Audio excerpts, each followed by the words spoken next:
So thank you everybody for joining us today. Um, we're still doing a little bit of the housekeeping in the back end. One of our presenters has just arrived, but we'll just wing this. So for those who don't know, I'm Darlene McLennan and I'm the manager of the Australian Disability Clearinghouse on Education and Training, or ADCET for short. I will be facilitating this session, and Darren Britton, who is the National Assistive Technology Officer for us, is co-chairing this session. Before I begin, this is a meeting. We normally often do our sessions in webinars, but we wanted to make this as interactive as possible. So if we could encourage people to ensure they're on mute before we go forward, and feel free to leave your camera on or turn it off. We are recording, but at the moment our presenters are pinned, so they should be in the recording. But if you do ask a question and you have your camera on, you will be captured, but just to let you know. We are having this event live captioned. If you haven't experienced closed captions before, you can click on the CC button in a toolbar that is located either on the top or the bottom of your screen. We also have captions available via a browser. Jane will now add that to the chat pod. Also, if you're not used to the Zoom platform, you can actually have a play around in the view, and you can kind of check the view button so you can get a bit of a gallery, or anyway, you can choose who and what you see. So give you a chance to play around with that as well. So I just want to start by acknowledging that I'm coming to you from Lutcha Tasmanian Aboriginal Land, Sea and Waterways, and acknowledge with deep respect the traditional custodians on the land on which I am, the Palawa people. I invite you all to put in your own lands, if you know them, into the chat, just to get us chatting amongst ourselves. I stand for a future that profoundly respects and acknowledges Aboriginal perspective, culture, language and history, and a continued effort to fight for Aboriginal justice and rights, paving a way for a strong future. I would also like to acknowledge the traditional custodians on the various lands on which you are working today, and any Aboriginal and Torres Strait Islanders participating with us. This session has come about. We often receive emails at ADCET around different things that people are asking about. We sometimes develop content. We sometimes link people together. For a while now, we've actually received a number of emails and calls from people asking about Blackboard Ally. Do we know of anybody using it? Have we had any experience? And I sometimes link people together, so there's kind of a little bit of a community happening. But then we also thought we were getting enough calls and emails that it probably warranted a session where we could actually share the knowledge of people actually currently using Blackboard. We have some wonderful speakers with us today. We've got Danny McCarthy, who is a lecturer on inclusive education at Deakin University.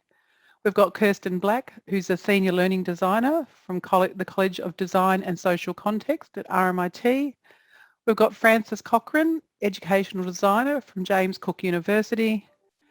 Jennifer Cousins, who's a teaching and learning specialist, and Marika Leopold, who's a engagement and implementation coordinator from TAFE SA. Both of those women are from TAFE SA. And Jessica Siege from a learning designer at Curtin University. So we're going across the country, which is absolutely fantastic, and the wealth of experience in the room is wonderful, and it's been great working with these great speakers. Before we start, we just wanted to run a poll, just so if you could run the poll. So we're just wanting to see what people, where they're up to in their journey around Blackboard. So we've got tire kicking, about to implement or implemented. So sorry, that's my terrible humour there. I ran a poll at a session last week, which was about the disability standards in education, and one of the answers was it's complicated, and I think everybody went with it's complicated, so I shouldn't try to be creative or funny in any way really. But anyway, so we're still getting a few responses. I'll keep it running. Okay, we might stop that now. Thanks. And you're right to share the results. So yeah, we had 48% are tire kicking today, 23% are about to implement, and 29% have implemented. So that's a really great range. So and hopefully, yeah, even the people who have implemented are going to learn some things today, but also they may also be able to share their experience with us. We're going to have people share their experience with us, and then we're going to go across to questions from from the floor. So we encourage you to put those questions in the chat throughout the session, or when we finish the presentations, you'll be you can either raise your hand or write the question in the chat, and we can ask it. Just another few housekeeping details. As I stated at the beginning, this event is being live captioned by Bradley Reporting. It is being recorded. The recording will be available on AdSet in the coming days. We will leave it to you if you want to leave your camera on, but please ensure you're mute unless you want to ask a question where we ask you to raise your hand, and please feel free to turn your camera on at the same time. If you've got any technical difficulties, you can email the wonderful Jane at admin@adset.edu.au. Yeah, so let's stop me from talking, but also we encourage you to have conversations with each other throughout in the chat box as well. We do want this to be as interactive as possible. So I'm going to hand over now to our first group of speakers, which is Jen and Marika from TAFE South Australia. So they've got a short presentation they're going to share. Do you want to put that onto the screen now, Jen? Beautiful, it's come onto the right one. Okay, I'll hand over to you.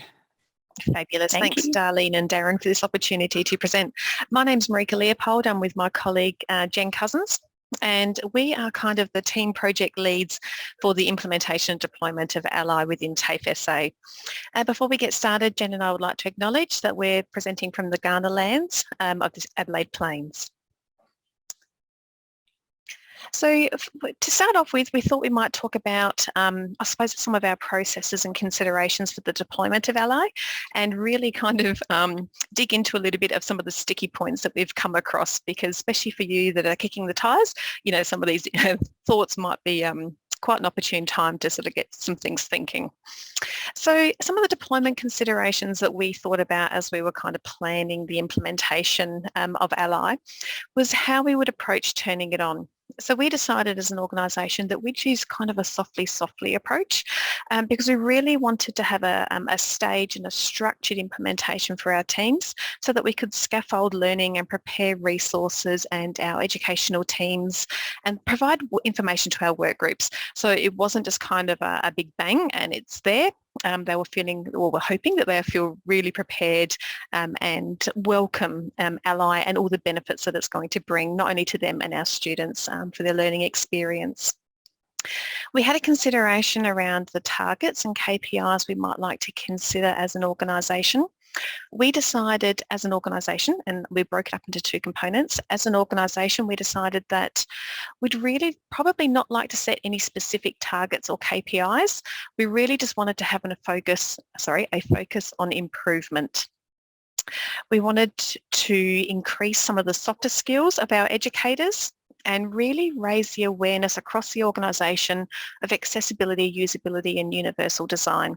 So again, that really fits quite nicely in with our kind of softy sort of approach to turning Ally on.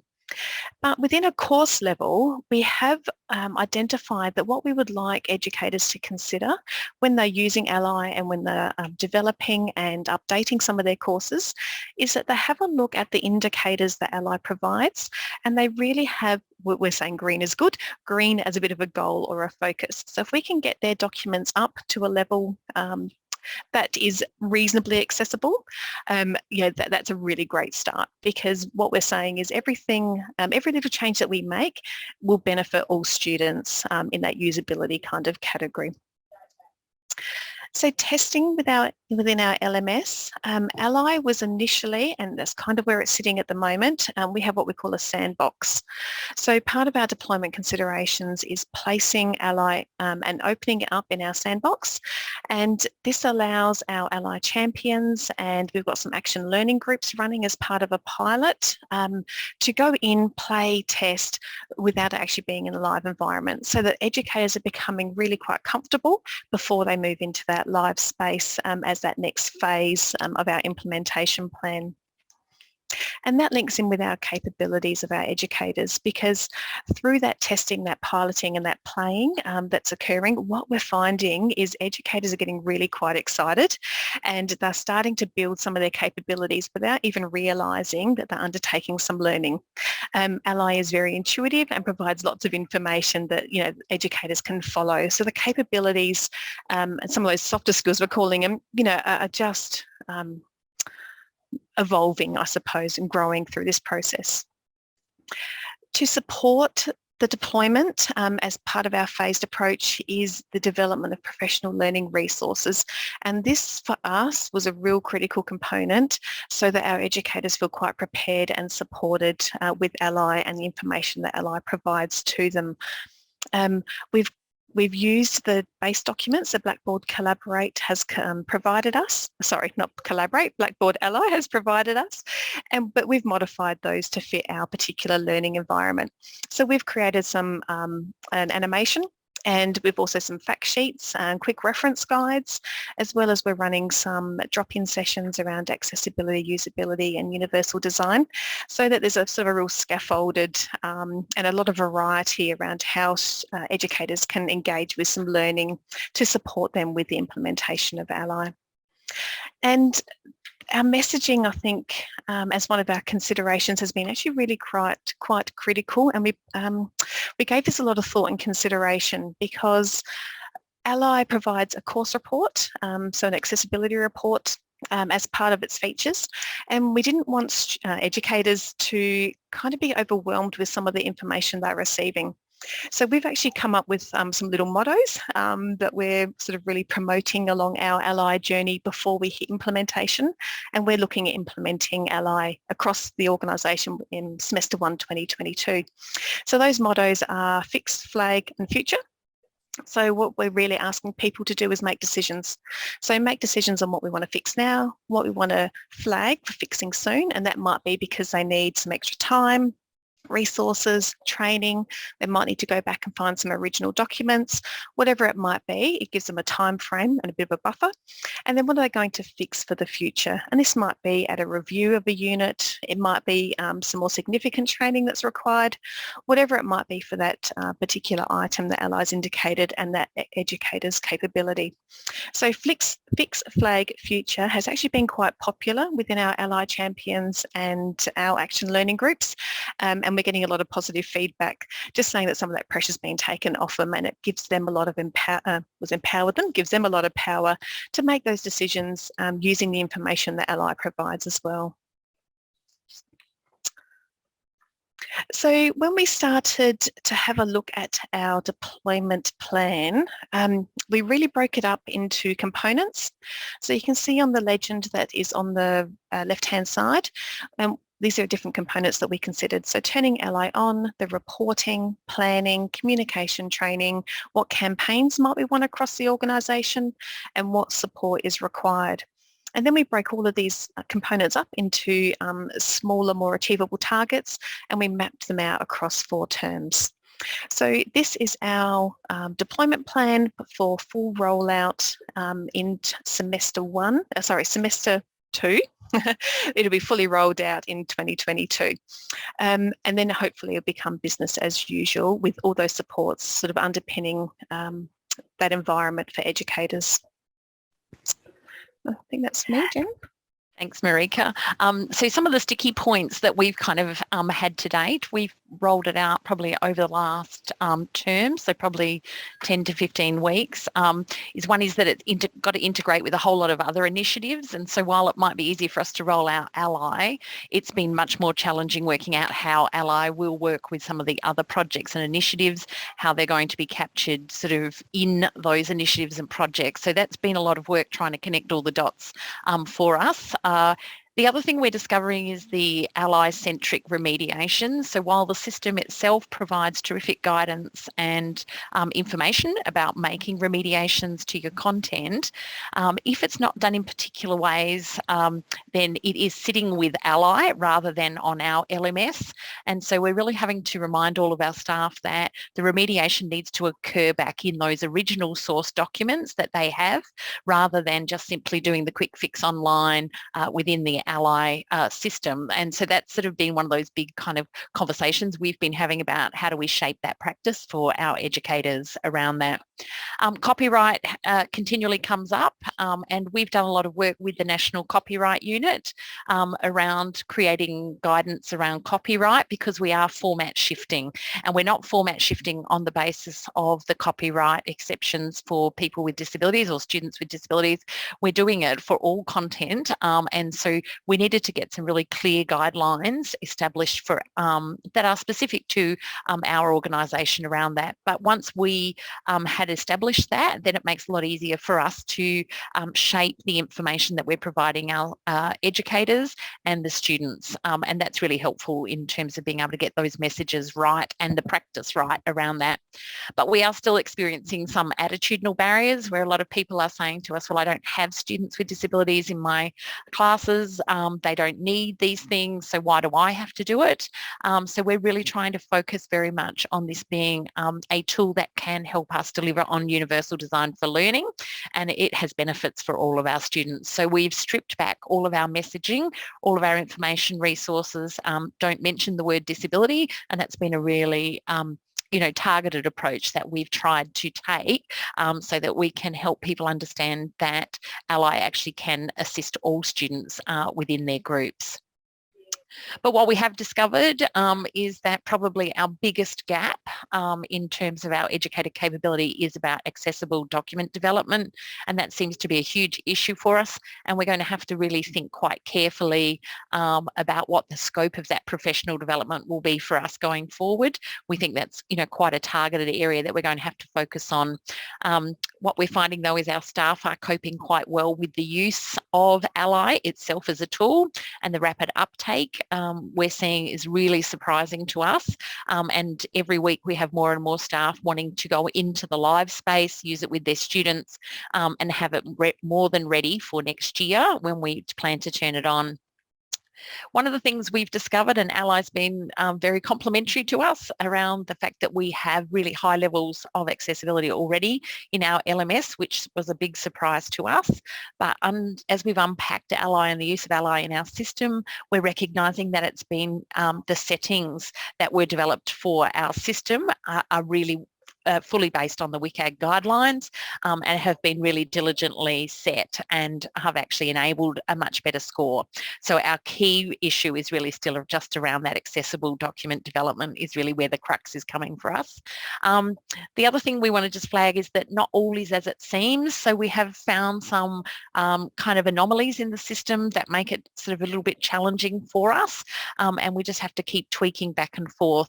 So I think that even though it's kind of an off-the-shelf product, it's something that you still have to work within your system and be diligent about the way it's working with your systems and settings, and not just relying on it kind of being there, I guess, is an important sort of consideration. But the bottom line is that people are loving it. We haven't had an educator yet who hasn't said to us that this isn't a game changer for them in terms of the development of their courses. So, for us, the investment's already kind of paying off.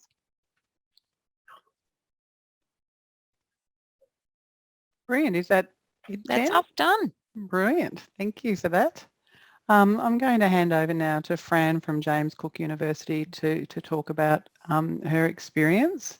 And I think Darren's just reminded, if you've got any questions or queries and you don't want to lose them for Jen and Marika, please feel free to put them in the chat or write them on a bit of paper and you can ask it afterwards. So, and just a reminder, I forgot to talk to our speakers prior to the session. It's just, I know it's difficult with the time, but just for our captioner, just to talk slowly would be a lot of good work for Jason.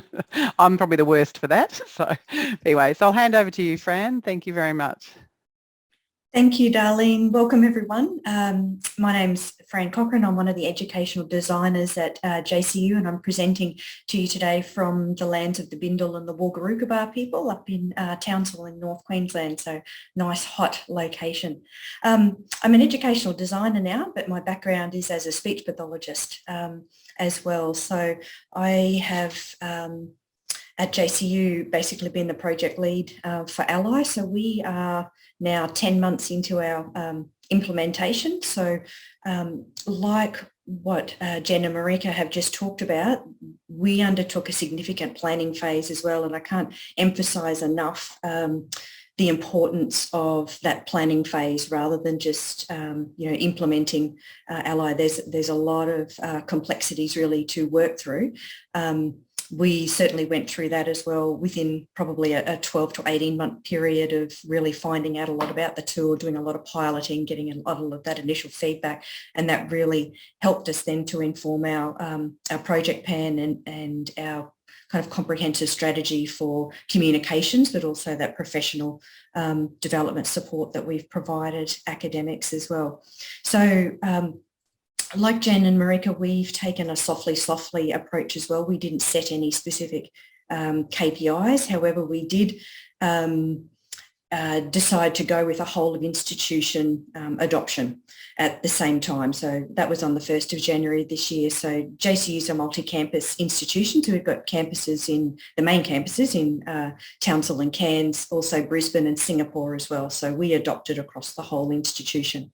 That's been relatively smooth going, but I guess it was the communications that we did in the latter half of last year and that early professional development support that I think has really set us up for a relatively smooth transition this year, and particularly coming out of the challenges of last year with the challenges of COVID. We didn't really encounter a lot of pushback. We still had some of those attitudinal barriers, and we still continue to do that. But again, we changed our language away from those terms of disability and accessibility more to using the terms of inclusive practice. So we didn't initially focus our communications and our support on students. We just focused on academics. So we used the great resources that Blackboard do have, and they helped us. It guided the development of our own JCUified, I guess, resources. So I think those more personalised resources were very helpful. Especially we did a series of video support guides that used our LMS. So, what our system looked like, and it's my voice talking. So generally people know me as well. So I think that more personalised approach has been useful. We also offered around 30 to 40 online professional development sessions in the first 2 to 3 months of this year, and they were very well attended. And I guess it's just a matter of, we really tapped into our social networks and those ally supporters and promoters. And we have also worked with closely with a reference group. So that's a very diverse reference group across academics, across all of our campuses, but also with our accessibility, our library team and our student support team as well. So they've been great promoters as well, which has been fantastic. Something that was great initially as well in those first few months for promotion, I guess, not only out to our staff, but I have found that it's been particularly helpful to do a lot of that communication and support upwards as well. So that managing up. So taking the time to do a lot of very simplified reporting up to our executive level and our, associate deans of teaching and learning, and also up to our VC level. And I found that that's been particularly helpful in getting the messaging out. So certainly a lot of the messaging that's now starting to come down even from our VC is really highlighting the importance that Ally plays as just that additional tool in that whole UDL framework that we're going for. In those early days, I think in May this year, we participated, Blackboard hold a global Fix Your Content Day. And that was really helpful for us in those initial days, again, of getting people on board and engaged with using Ally. So this is academics, getting them engaged. So that gamification, I guess, and that bit of a competition strategy worked really well. And that managing up process and reporting that we'd done in those first few months helped us as well to find some money and resources to be able to provide institutional prizes. So that was very motivating for people to be involved, and it was really great to see the diverse range of academics and different disciplines who were involved in that day. And the academic that actually won our prize was from the mathematics department. So that just shows that even though some of that STEM content can be a little bit challenging to deal with, he was able to do some really simple, lots of simple little fixes to improve the accessibility and access of those digital materials around that STEM and math content as well. So we still haven't particularly focused a lot of support on students. That's going to be our next phase. What we're moving into now is that we've got a good chunk of data now that really shows us that students are absolutely engaging with the alternative formats, even though we haven't done very specific messaging to them. They've found their way around and they're accessing them. The feedback that we got from students, we did an initial survey within a few months just to get some initial feedback from students, and the feedback that we got has been really helpful in, I think, getting those laggards and the people that had the academics that had some of those attitudinal kind of issues really on board with Ally. Because the specific feedback that we got from students was not around specific learning disabilities or learning needs, but the benefits of Ally, or the benefits of access to the alternative formats for them, has really been that it allows them flexibility in how they access their learning materials, taps into their learning style. So a lot of students said they really like the audio to listen to at the same time that they're reading. And they can listen to the audio while they're travelling or while they're out for a walk. They really like HTML. Has been a popular version for us because so many of our students, we've got about 60% of our students have said that they access their learning materials via a mobile phone or the digital device. So I think that kind of messaging has been really helpful for those academics that, weren't quite on board. And again, similarly to Marika and Jen, had academics who said, well, I don't have any people in my class who are vision impaired, for example. It's really it's a valuable tool for all students, and they're certainly engaging with it. Moving on now into next year, we're going to focus now. We've got that good data that lets us know the particular issue areas, I guess, and the fixes that we need to focus on. So we're planning on doing some small targeted sessions, like masterclass type sessions on, for example, how to, add headers, or how to deal with headers, how to deal with colour contrast and things like that, quite specialised sessions. So I think to sum up, the being available and communicating widely and creating that personalised support. Even though I've done it from one centre, we've been able to do that across the whole institution, has been really beneficial, I think, and has gone a long way to getting a lot of academics on board. So thank you. That's been our experience. Thanks so much, Fran. There's a little bit of conversation happening in the chat. Some of the questions we will ask at the end, but also I'm noticing some of the, which is great, some of the speakers are also answering. So feel free to have a look at the chat while we're going along. Now we're going to go over to Kirsten Black. Do you want to share your screen, Kirsten? Have a go at that. We didn't have a trial run, so hopefully it'll work seamlessly without us having any issue. That should be up and running. Is everyone seeing that? Yeah, it hasn't gone into it hasn't gone into, is it a PowerPoint or just a PDF? Yep, no, that's fine. All right, yeah. I'll hand over to you. Thank you. Thanks. So lovely to be here. Hello, everybody. I am a senior learning designer in RMIT, but 6 months ago I was at VU, and it's the VU story that I'm hoping to talk about. It's an exciting story. VU implemented Blackboard Ally in February 2020, and this was sort of when we're 2/3 of the way through our massive block project, which was implementing block learning across the entire university. And of course, weeks before we got locked down for the first time. So this team, we were largely a team of learning designers, and we were involved in the implementation of Ally. I've got to say hi, Rosie who's in the audience, lovely to see you. There was a much bigger group who were involved. This is just a small section who were mostly involved in the actual implementation of Ally. But we worked, like the others who have been speaking today, it was really important that our team was working very closely with lots of other groups, including the library and our accessibility services team with the lovely Jen Anderson, who's also here. Hi, Jen. But what I wanted to talk about today was we had a lot of the same sort of experiences as those that you've heard, but we did tackle a problem which will come up, and we sort of worked through it. It's the problem of copyright and accessibility, and that's what I've been asked to speak to about today.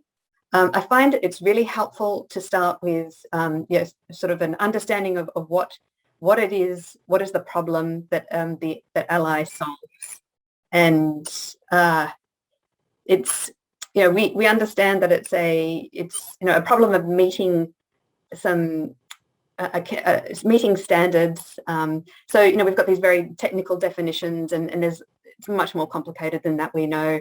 But really, what it is it's not just about meeting standard or getting people to understand what accessibility entails. It's really a problem of distribution. There are little barriers to people accessing resources, and they're hidden and they're distributed. There's really only a handful of issues which come up, a handful of which being contrast issues and headings and these sort of things. But if you multiply those across all the documents that are across all the courses, then you see that what the problem is. And Ally is an amazing tool for solving this problem, absolutely amazing, because it identifies them, it gives the just-in-time understanding of what the issue is and the training to solve it, and it gives you that lovely little measure thing so you can understand what change has been made and what improvements have been made. But what you're doing in getting to an accessible version of a document is enabling alternative formats, and that's what we want. And this is where we come face to face with Copyright Act, which, as is popularly understood, is an act which forbids the manipulation of documents and the creation of alternative format versions of documents.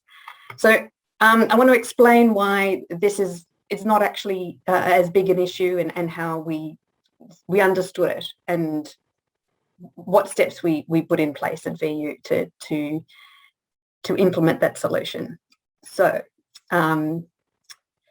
it seems to be that these two things are acting against one another, but they're not really. And we solve this problem on two levels. The first level is you have to distinguish between, make a categorical distinction between published content and authored content. Ally is, of course, a solution to the problem of authored content and the accessibility of authored content, which is about 90% of the content that's in an LMS and the content that's important to students.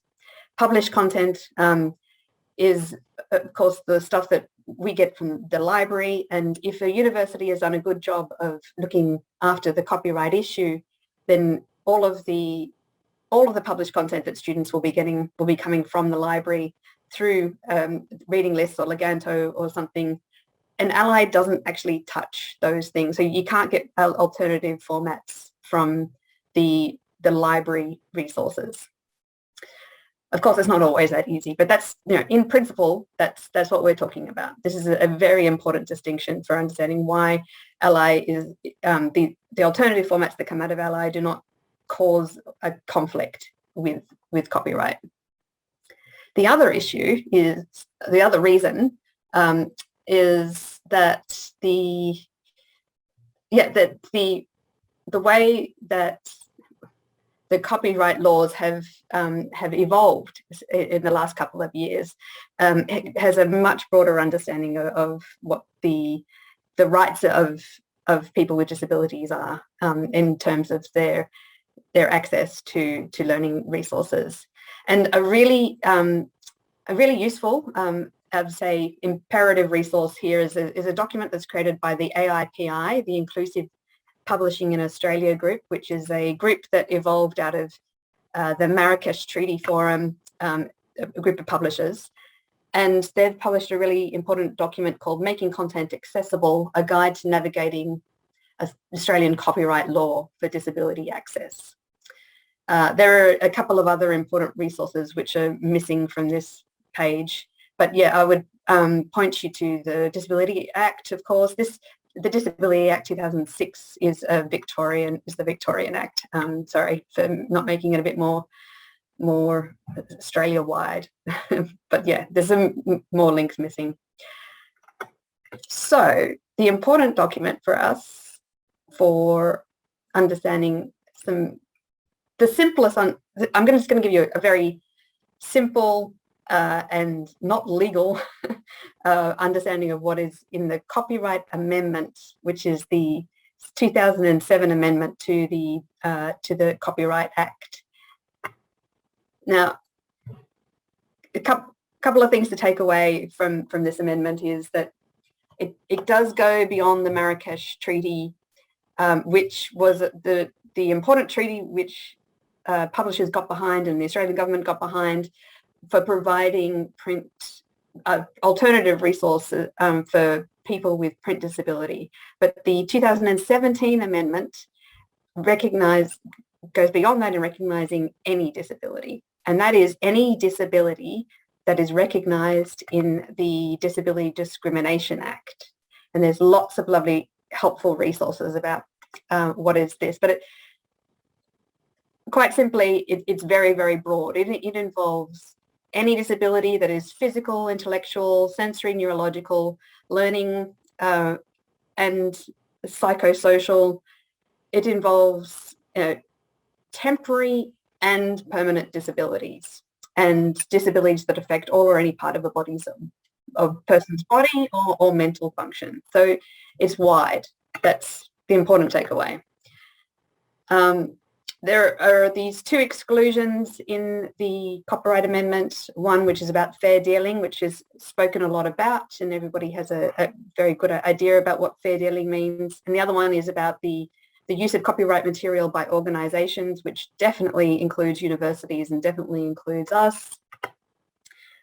And both of these exclusions do allow the accessible versions of materials to be created and supplied to people with disabilities. And there's no exclusion, there's no restriction on the type of material, whether it be books or movies or computer programs. There's no restrictions on the use or the circumstances of using these materials. And as I said, it applies to any person with a disability, temporary or permanent. So the only thing that the Act really does specify, well, actually, yeah, the only two things that it specifies is that there is a responsibility to have a safe, secure system for recording decisions made, and a process for managing the privacy of information of students or users. But this is a really important one. There's no requirement for students to disclose their disabilities. And universities are not required, in fact, they're forbidden to determine the level of disability and difficulty the person with the disability is experiencing. So these were all important considerations we took when we were looking at, whether there was an impact of allowing alternative formats at university, and they were. Yeah, and we went with given that the distinction between the published material that is already being carefully organised by the library and the authored material, which is the material that ALLi is impacting, we're very confident that there was no conflict between the Copyright and the Disability Discrimination Act that we were implicated in any way. There was one little adjustment that we made to Ally when we set it up, and that was in the Ally Terms of Use, which is the terms of use which every student, if they download an alternative format, as they're going to download the alternative format, there's a link to the terms of use, and the version which we had, and which I think every Australian university currently has, doesn't actually mention the Australian Government Copyright Amendment to the Disability Access and Other Measures Act of 2017. So we pop that in there and recommend that you just take note that is something to ask for when you sign up to Ally.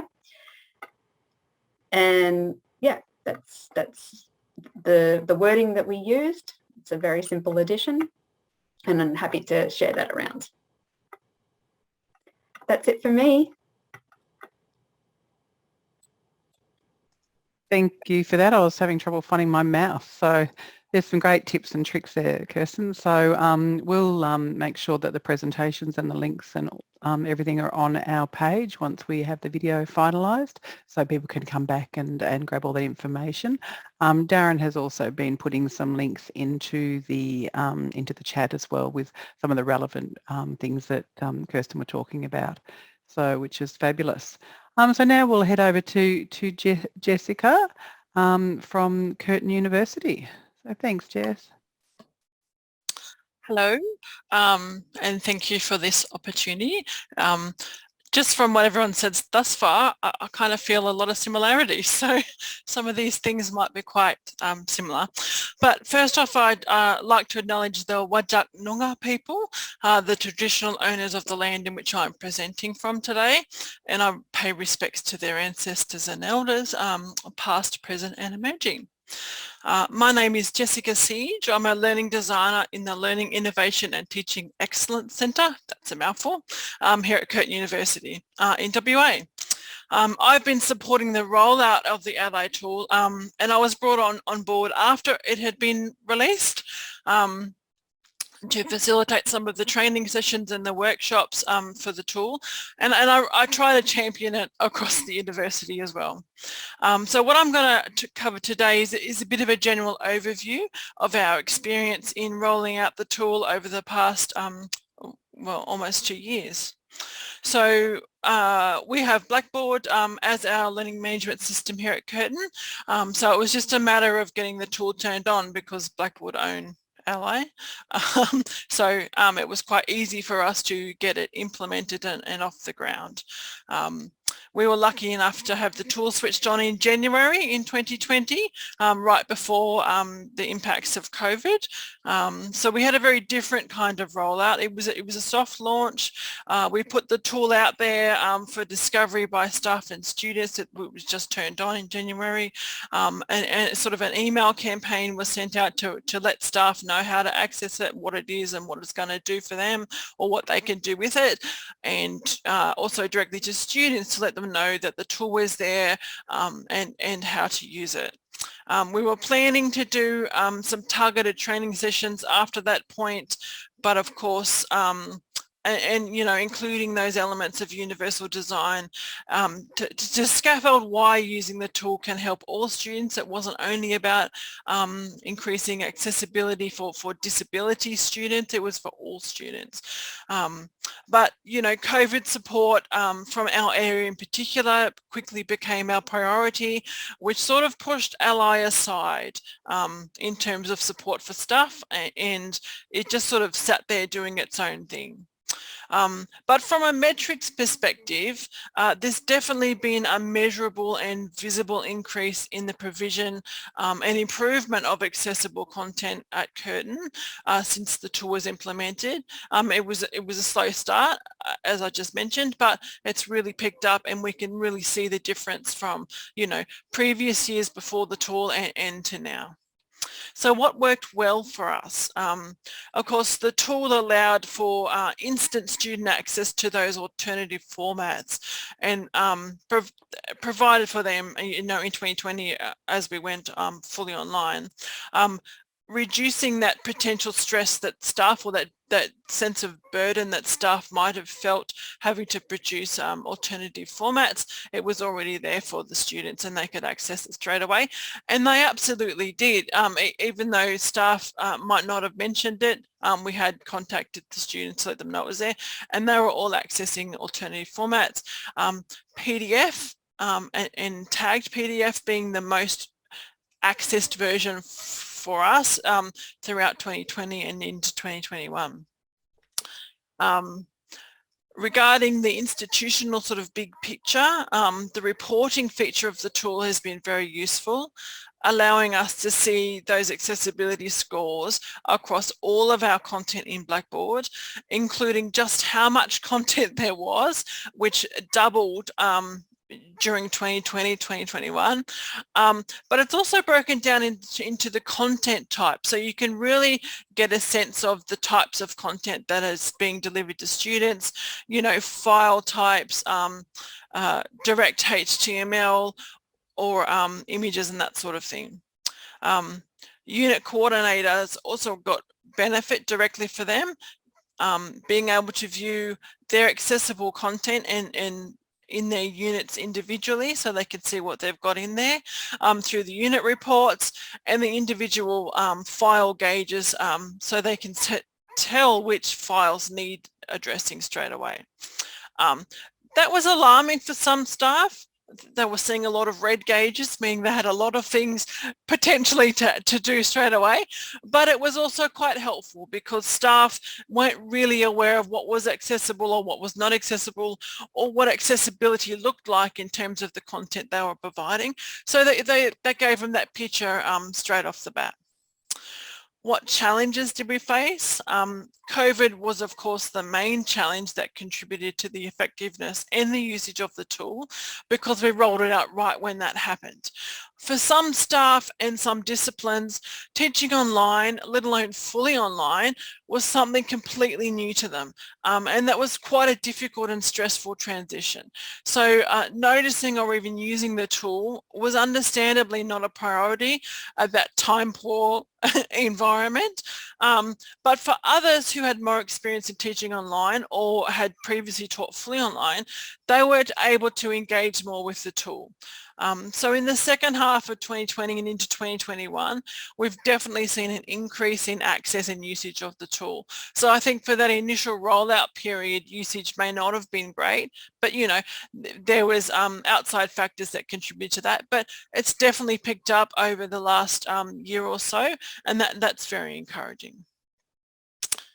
We know that students don't always self-identify or even are aware of learning difficulties they may have. So to help address this, our main challenge going forward is to reframe the provision of accessible materials as a requirement of providing any materials in that first instance. So it's no longer a thing you have to do later on down the track, it becomes a thing you do straight up front. We know that the provision of accessible content is not just a benefit to students with declared disabilities, but all of our diverse learners who may find using alternative formats during their study a benefit for any number of reasons. And as has been previously mentioned, it's been a difficult concept for some staff who believe they don't have students with disabilities and they don't need to do these things. So I think definitely reframing using the tool as a benefit for all students, using that accessible universal design sort of framework can really change that perspective and change the usage of the tool. So another challenge is understanding that tool is not the only solution, but it's part of a suite of solutions to help support students and staff in the accessibility space.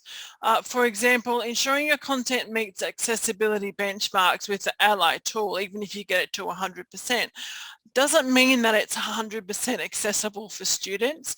It just means that the online development and delivery guidelines for accessibility have been met. The content itself might really still need to be reworded or redesigned or transformed to provide adequate instruction definition guidance, you know, as useful alternative for students to fully engage with it. So getting 100% doesn't mean you're fully accessible. It's just using the tool is a part of a suite of creating an accessible learning environment for students. The tool is there to highlight accessibility issues, but it also helps to upskill staff and increase awareness of what accessible content looks like, as I previously mentioned. So that staff can provide accessible content into the future in that first instance, instead of doing it retrospectively. But this means that there's a workload and a training time allocation required. And while we've acknowledged that, it's not necessarily allowed for in the workload of staff. Staff are expected to spend time to upskill as they are fixing documents and using the tool. So, and this increases the perception that using the tool is an extra workload requirement. And this has led to requests for additional staff, or that we should perhaps employ students to use the tool and fix up provided materials, you know, on behalf of academic staff. And that really, it defeats the purpose of having the tool in the first place. And I currently believe that's kind of slowing down the effectiveness of the tool because of that workload sort of perception. So that's just something to be aware of in managing, you know, the implementation going forward. And that's a perspective we need to address for ourselves as well. We at Curtin don't have any set level of accessible content required, so you have to get to 70%, you have to get to 80%. We don't have that. Each faculty could set their own benchmarks, but I do try and advocate to not try and reach a certain level, because reaching a certain level also, you know, provides a certain level of stress for an academic if they can't get there, or they might think that all of their material has to be at this certain level, and it's stressful. We want them to take an incremental approach and do the bits that they really need to first, and then do the next bit and the next bit. But not having a minimum standard can be quite stressful also for some staff. The only real drivers that staff have to use the tool are at the moment are an interest in accessibility, but also having the time to do something about it, or that they have knowledge of students with declared disability, so they have to do something about it. So yeah, I really try and advocate for that, you know, progressive implementation and to get everybody over the line in a manageable sort of way. So what have we learned? Using the tool is still confronting for staff who are not comfortable using technology. Some staff will need more support than others and a little bit more hand-holding than others, but it's important to, you know, obviously not make everyone feel bad about that. You want to try and support everyone the best way you can, but be aware that it is still quite confronting, even though it seems easy to use. We need to target our training and awareness of the tool directly to faculty and the schools going forward. This year and last year, I've been providing whole of campus training and workshops, but it's kind of meant that it wasn't as visible as it should be. Some comments from staff in other more targeted professional training that I've been a part of and taught into, staff have mentioned they didn't know about the tool, they didn't know how to use it, and that was difficult for me because I had been running 6 months of fortnightly sessions. I'd done a lot of advertising, you know, we would really try to get that support out there, and I know there was poor attendance, and it was really only attended by staff who really want to know how to use the tool, or who had difficulty and want to know how to fix specific issues. So I think going forward, providing that more targeted approach for us might work a bit better and sort of increase the visibility of the tool and what it can do for them. finally, I briefly mentioned the tool is retrospective. So we've had requests for accessible templates for staff to use in the first instance. So that sort of reduces the amount of time they have to fix things because they're starting from a better point to begin with. So that's something we're going to address going forward next year. And I think that might be all my time. Oh, no, I know because you just said you're finishing up now, the last question. So that's why I put my cat. So if you've got something else to, sorry, if you've got something else to say, Jess, feel free to. It was only about, we're going to have a targeted campaign next year. I'm going to do a little accessibility week, and I think this has been addressed previously. Some staff have found the tool quite frustrating to use, and I think some of this frustration stems from a bit of a misunderstanding about formatting skills and, for us, knowledge of Office products. So I want to do some targeting ones on how to do a header, how to do a table row, how to identify these things. Because even though the tool might say you don't have a heading or you don't have a table, when you look at the document, you do, because you formatted it to look like that. But in actual essence, in the background, you haven't addressed those things. And I think we need to do some targeted training on specifically how to do those things and create accessible documents from the start, alongside using the Ally tool. Yeah. And I think that's about it. Brilliant. Thank you. Sorry to have put you off there at the end. Well, it's okay. Having my face come up. That's great. Before we head to Danny, we're just, I'm just going to do a quick plug. Jen and Jessica have both mentioned UDL, Universal Design for Learning. For those who haven't heard, and Jess and Jen are on that project, we're actually developing an e-learning resource that will be launched on the 3rd of December.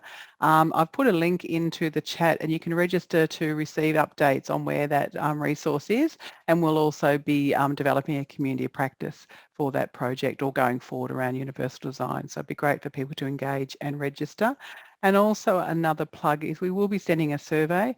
I know people have commented throughout how great and it's fabulous seeing stuff being shared, but for us to continue and receive government funding, we often need proof of our impact. So really encourage people to complete the survey at the end of the session. So we've got some great data to say we're doing the right thing or not doing the right thing, but also encourage us to do more things like this going forward if it served your needs.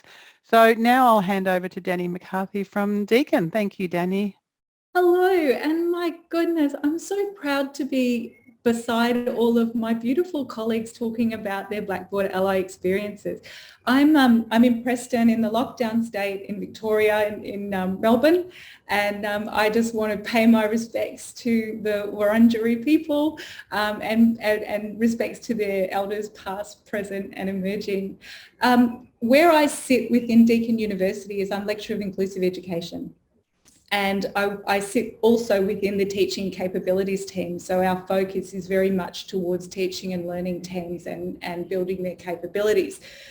I'm going to sort of go against the grain here and say that I'm really leaning hard into accessibility and really focused directly on it at this stage of our deployment of Blackboard Ally. And I'll get into that in a little bit of time. So we implemented Blackboard Ally into our D2L environment mid-2020, and we did a soft launch like the rest of you have, and we did feel like that was the right approach because we want to create this very welcoming environment into the accessibility space. So that's really important.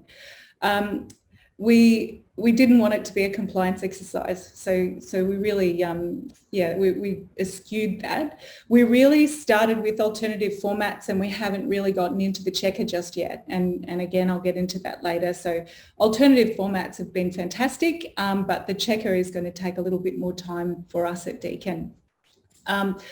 But I'd also start by saying that we're playing quite a long game at Deakin as well, and we're viewing accessibility as an ongoing process. That this is not quick wins, and that we're heading out on a direction without a destination in sight. Because as we know, as accessibility folk, accessibility is fluid and dynamic, and we're always probably going to be following along in the wake of it. So I suppose it's going to take some time to build and put some roots down in this space for us at our institution.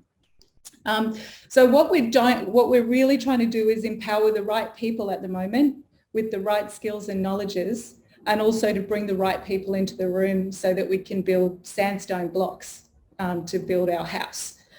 So we're trying to create conditions where accessibility expertise can be nurtured and grown within Deakin. And that's why I'm saying very strongly that Blackboard Ally is a part of our strategy, not the whole of it. And again, I'll get into that. So we began in mid-2020. The alternative formats really took off, and I think, like the rest of you, PDF, HTML, EPUB was really strongly used by our students. They loved it, and it was followed by Beeline and the audio alternatives as well. So they seem to take off very strongly. There are usage peaks we've noticed at the beginning of each trimester, and it kind of drops off towards the end. So I'd be really interested to understand a little bit more about what the usage peaks are about. You know, obviously students are just starting and they're getting their you know, their resources together. So that's an interesting sort of trend that we noticed. And we also noticed that there were more just views of access alternative formats than there were downloads. So again, I'd love to know what that's about, and I don't know, because I've got a lot of known unknowns at the moment. So I'm just starting with alternative formats and saying that the pros for the Blackboard Ally alternative formats is that obviously students are really loving being able to have that on-demand you know, format in the way that they need it, in the way that they're consuming their content, which we know that mobile learning is a big thing for students to be able to sort of access their content on the go, and not always everything we produce in the university is accessible in that format. So it's great having those alternative formats. The cons of the alternative formats, and this is something we really need to investigate further, is it's really contingent upon that content being solid in the first place to be able to translate nicely into the alternative formats. So I think that there's definitely something in the quality of content that we're delivering in our unit design that also will strengthen the value of the alternative formats. So it's a really positive story, but I thought I might just highlight that there are those two sides to the alternative formats. But let's get into the accessibility checker. And our experience so far is that we really haven't properly released it. So again, it's very much in its infancy, and we're really trying to tinker around and work out how we best deploy the accessibility checker at Deakin.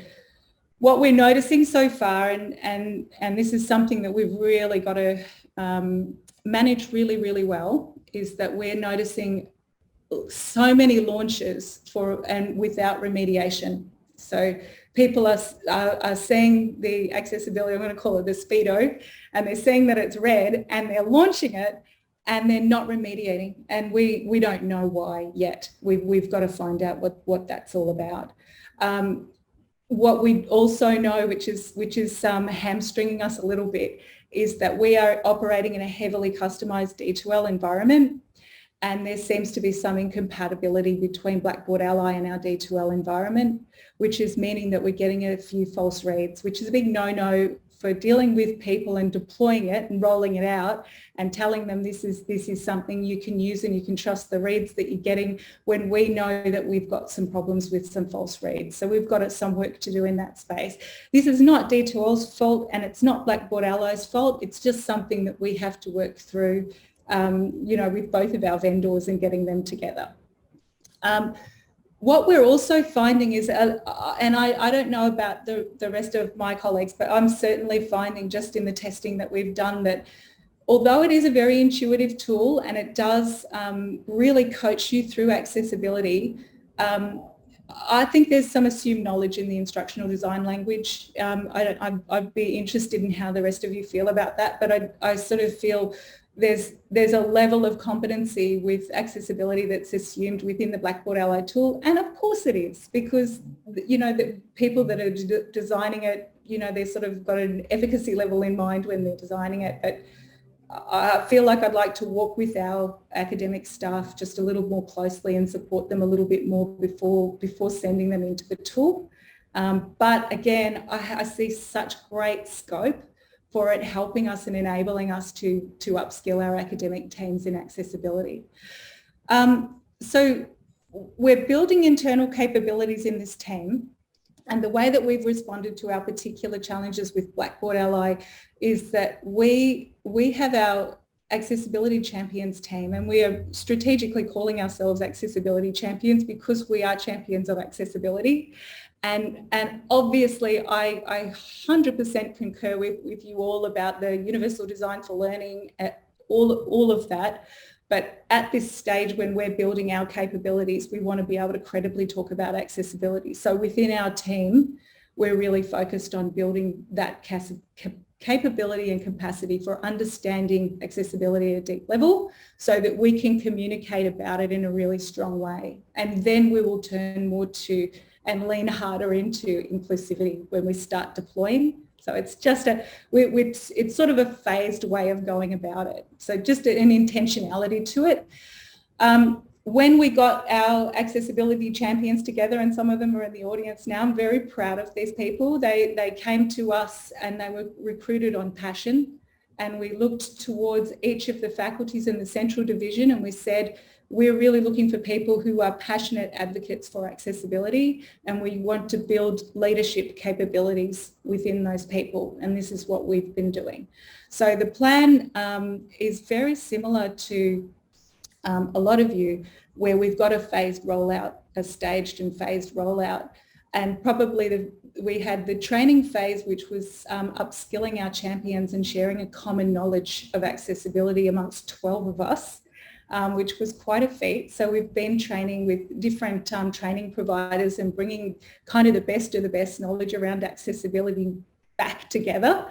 And then we have micro projects where we're in a design phase at the moment, where we're looking at a pilot project in which we look directly at Blackboard Ally. We understand its functionality. We have a really great understanding of how we might support other people in using Blackboard Ally in our instance. And then we're also around that creating another micro project where we're looking at what our accessibility priorities actually are and how we might meet people at their point of need in an upskilling phase towards using Blackboard Ally. But one of the really sort of core and foundational points is that we have a very amazing sort of amount of work that's already gone on at Deakin in pockets, and there are just so many amazing people in the library, in the inclusivity and diversity space, in the academic teams, and people have been very passionately working in pockets. So I think that the communications micro project is about bringing all of that knowledge, skills and experience together, and then working out what have we actually got at this institution and who have we got to support our academic teams in doing the work that they need to do with their students. I think one of the things that when we head towards deployment phase, I think we're very much in the same space. So sort of this is where I come back into the universal design for learning. I think once we start to come out and deploy and we've got beautiful accessibility resources, we have a way of communicating what our accessibility priorities are, and we've also got the knowledge, skills and expertise to support Blackboard Ally, then we're sort of lifting and shifting towards accessibility together. But again, I'd just reiterate, Blackboard Ally is not the centre of our strategy, it is a part of it. And I suppose just to kind of finish off, I'm really excited about what Blackboard Ally is going to bring to us, just in terms of consistency. And when you really look at the, just being able to get into an LMS at a course level, at a unit level, and be able to diagnose where the problems are in a unit and very easily start to go, well, I'm going to really focus on this, and creating some kind of way of, like I think we've all suggested, that there's just such a vast amount of documents and different formats that exist within an LMS, I think the real power of Blackboard Ally is that we can go in and start to really peel back the layers and focus strategically on different areas of unit design and see where the problems are and how we might best remediate it. But I don't want to go on. I think I don't want to add anything because I think a lot of what's been said already, I really agree with it, and also I'm very inspired by it, especially copyright. I hadn't even really sort of gotten there in my mind, and it's just a whole other layer to think about. So thanks very much for listening, and I hope that I've added something to this conversation. That's great. Thanks, Danny. Isn't it just the sharing of practice in the chat and across each of the speakers has been a brilliant thing today. So thank you. We just now got some question time. We haven't left a lot of time, sorry. It's, I think each speaker, we had 10 minutes, but I think each of them were having so much useful. I didn't actually stick directly to the 10 minutes. But Darren, is there any questions that you've collated? And if anybody has a question, once again, put in the chat or put your hand up and we'll get to you. Yep. First off, thank you. I think that was it's fascinating, slightly different perspectives on the same thing. I'd love to be starting, a Blackboard Ally rollout from scratch, knowing combined knowledge, the ideas that were there. Fran, you're talking about that up managing. I think that's an essential part. Add with that add some awards into it so that there's a bit of a carrot there as well.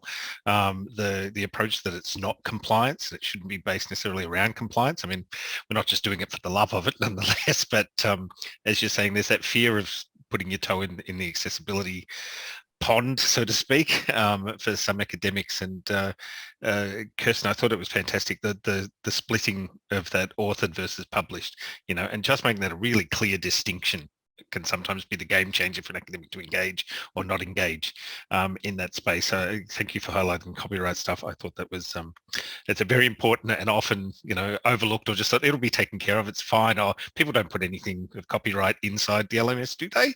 Of course they don't. Nobody does. So it's a whole of institution approach. And I think the one big thing that came out of it was that there's it's not a panacea. It's not going to come in and fix your accessibility problems and we can move on to something else. It's going to require not only really good implementation, which we heard some really good stories of that today, but the ongoing management of that. How do we, future-proof content going in? How do we upskill our staff? How do we reward the staff that are in that space? But I certainly am interested in the reporting side of things that's there, because it's the two tools. So saying some have certainly been looking at the resource usage and the alternate formats for students, and whether that's a novelty, is that waned over time, or is it just the peaks and troughs, and time may tell, or is that different for different subject content? So, I mean, STEM is a question that certainly comes up a lot, and I'm glad to hear that, mathematics was a winner. It was that. How are people tackling that? Are they getting pushback from various disciplines around the world? This is it's too hard in our case to do this. It might be easy for somebody that's just, putting some, some novels and things out there in their class, versus we're dealing with really difficult subject matter. How do we possibly make this accessible? So has anybody had any experience with that pushback, and how have you addressed that? Jen. Thanks, Darren. Not that we've kind of addressed it yet, but it is flagging for us that in some of our areas, it's going to be more challenging than others. We're obviously setting green as the kind of marker to achieve, but we've already seen in some program areas that might be quite complex, to achieve that. But we're talking to our teams about what's your pedagogy behind that? What's your reasoning? It's fine not to be there, but what's your consciousness around why you're not there? Is it just because it's too hard to be there, or are you actually, making a choice about that? And we've just started to play in around the usage by staff, the reporting. You can actually get quite good reporting about who's using it in what sort of, if you've got your directory set up correctly for your work groups or your program areas, then yeah, you can, find out quite a lot about what's going on. And I think picking up for some things that were said here in this session was, I guess, our long game is to start to do some of that targeting. Where groups we are seeing that there's a low uptake, then we'll start to actually go and, work with those groups sort of side by side and see if we can't work with them to find better solutions around that. But yeah, I think some, complex sort of, I guess, learning materials, need complex solutions. Anybody else on that difficult content? It's all difficult content, I suppose. Well, I went and raised my hand. Sorry.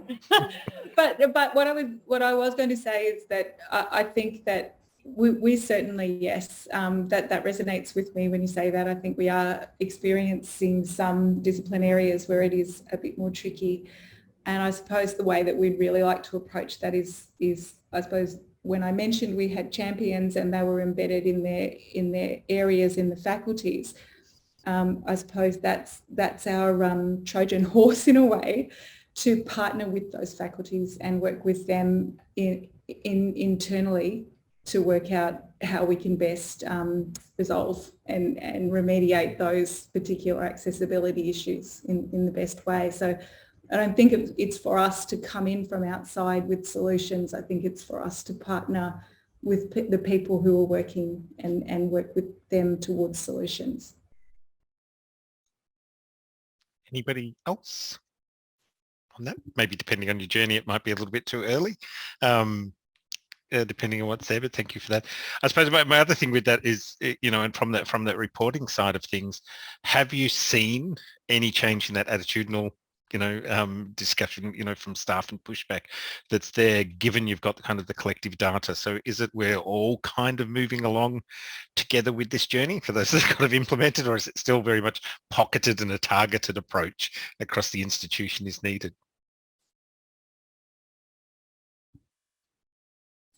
I can talk to that one. Okay, thank you, Fran. Yeah. So yeah, I think the data that's available through the subject and the institutional reports, even though it's quite complex, it's valuable.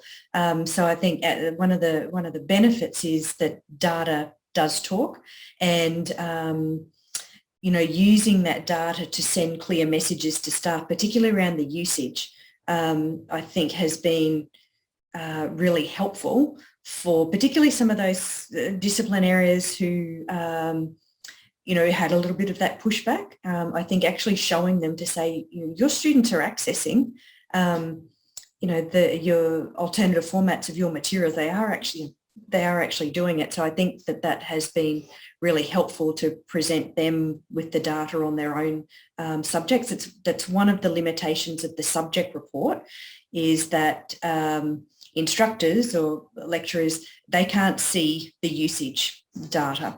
So they can see the accessibility scores and things like that, but they can't actually see what the student usage is. So I think providing them with that is a really key message. And the more that they can see that the students are actually using and enjoying, and getting some of that feedback has been valuable, and kind of gets a few more people on board.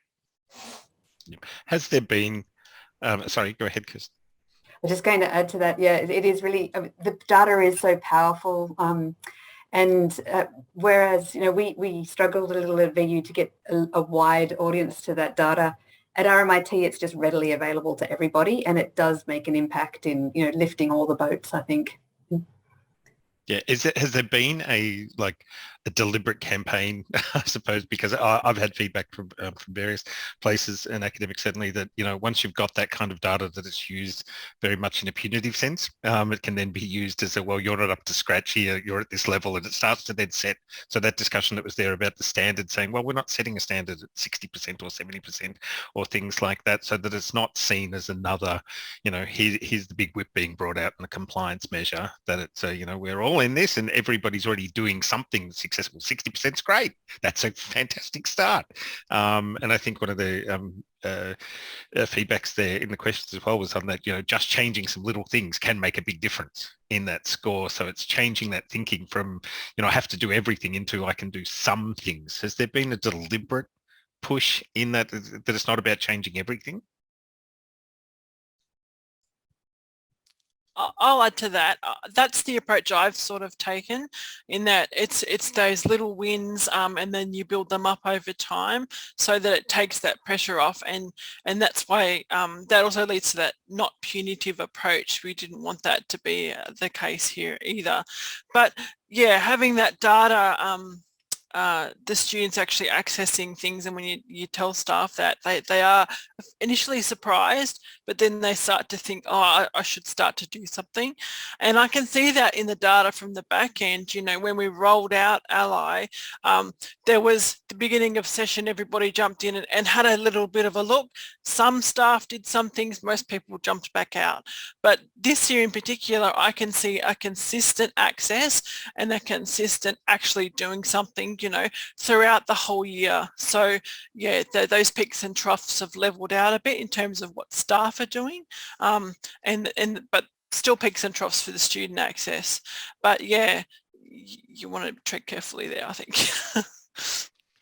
Has there been a sense at all, for those that have certainly had it during COVID, and we're still in COVID, but during the COVID thing, that, you know, in a sense of like, thank goodness that we've actually got this implemented at the moment, that it's giving us some of that flexibility for all these students suddenly being online, where other support mechanisms and alternate formatting and those kind of things would have been taking place previously. So has there been any feedback from like other support services of the usefulness, I suppose, particularly during COVID? I asked our disability support area that exact question actually in preparation for today. And for them, I mean, they were aware of the tool, and I think they had mentioned the tool to some of their students, but they didn't really get feedback from the students they specifically deal with about usefulness or not usefulness of the tool. But we can see that students have been in there and at least accessing those alternative downloads. So at the moment, that's all the feedback that we have. We haven't directly targeted students for feedback on their usage or how they feel about it, but we can see that it's being used. Yeah. Yep. Which probably just leads me to my last question, and then we'll do a quick wrap up. And that is, I suppose, have and where have you utilised students, I suppose, in part of that, whether that's even in the planning stages or in the review stages that are there? Have you involved students as part of reference groups or part of panels, etc., and working groups in the process? I can speak a little bit to that. So yeah, when we did the initial piloting in a range of subjects, we piloted in some quite small subjects, but also some very large subjects that had over 1,000 students. And yeah, so we did facilitate some feedback through that process, which helped us in the development of our student support resources. But we haven't particularly, other than those initial surveys that we sent out, the early kind of user surveys earlier this year, we haven't specifically targeted students as yet, but it's certainly our intention to start to create a suite of user stories from both from an academic and from a student point of view, again, just to keep it that ongoing motivation. So we'll be actively seeking to engage with some of our students to provide some of those good user stories, and we're certainly moving out into an evaluation phase next year where we'll be looking at focus groups and things like that as well. Excellent. Anybody else want to just quickly add anything before we wrap up? I just had a query, Fran, and all of you, Kirsten. What about the privacy of the academic sector? Is it only just the head of school or the dean see the statistics, or the learning designers, professional staff as well? No, so for the any academic who is enrolled, well, certainly for us, we've got Blackboard Ultra. So any academic that's enrolled as an instructor into a course will be able to see the little Ally indicators next to the content. So students can't see that. So that was one of our things that we had to allay, that, you know, initially academics thought that students were able to see the little red and green and indicator lights, which they can't. But the academics can access the subject report. So everyone, again, that's enrolled as an instructor can access their accessibility report for that subject or course. So yeah, and at our institution, it's just some administrators who've got access to the big hierarchical reports and the usage reports. So if an academic would like some information about usage or a college, they can just contact me and I can pull that relatively quickly. But we're working on the hierarchies, doing that a little bit better, yeah. Thanks a lot. All right, thank you. I'll pass back to you, Darlene, and we'll do our wrap. Thank you, everybody. I think it's been fantastic. Yeah, thank you, everybody. It's been great, and thank you for the presenters. We didn't talk about actually fielding questions in the chat prior, and you've done an excellent job doing that as well. So thank you. Thank you, everybody, for your time. As we said at the beginning, this will be recorded, so you'll be able to share that with your colleagues and come back and visit. We'll also put all the links and the presentations up on our website. And also encourage you all to do the survey. In the survey, we ask for other ideas that you'd like, so feel free to suggest our workload for the next year. So thank you so much for our presenters. You're absolutely brilliant. You shared your practice so freely and with passion and enthusiasm for the platform and as well as your work, so I really appreciate that. And thank you, Darren, for facilitating the questions, and to Jane, and to our captioner, and to everybody who joined us today. You have a great day and enjoy the rest of the week. It's not Friday yet, is it? No. All right. Take care all. Have a great day. Thanks, Darlene. Thanks, everyone. Thanks, everyone. Bye.